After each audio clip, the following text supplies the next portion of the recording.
I'm Phil Grimes, a security analyst with MicroSolved Inc., and I'm talking today about smartphone security.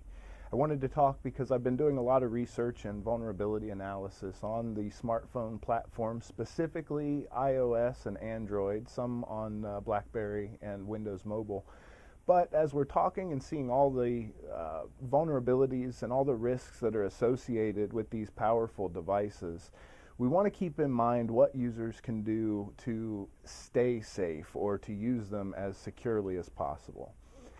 The first thing that I'd like to encourage users to do is to set a password on your device. Be that a number password, you can use alphanumeric on some of these. A lot of them have the connect the dots type, but you need something more than just the iPhone slide to unlock, because we need something that if for some reason the device gets left behind, we want to be sure that your data is not at risk just from a simple mistake like leaving it on the bus, for example. The second thing that we want to do is make sure that Bluetooth and wireless access are turned off on these devices when you're not using them. A popular attack vector has been to use these mediums, Bluetooth and wireless, to compromise the devices. And then not only do you give the attacker access to your personal information on the device, but they're able to carry out a multitude of attacks from your device once compromised. So it's important to make sure that you're not giving unauthorized access to these people by leaving these services open when they're not in use. The third thing to talk about, I'd like to say, is to use encryption where you can.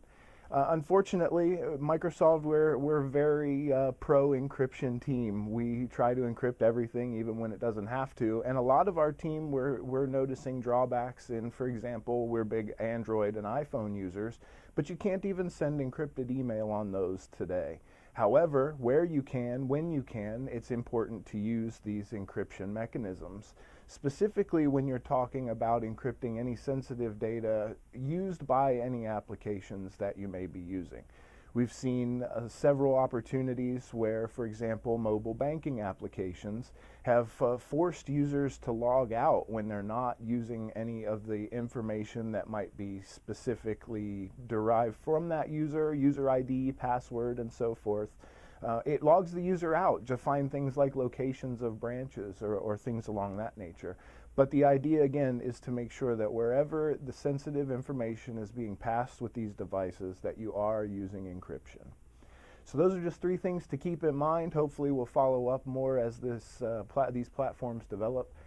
Thank you for your time. Have a good day.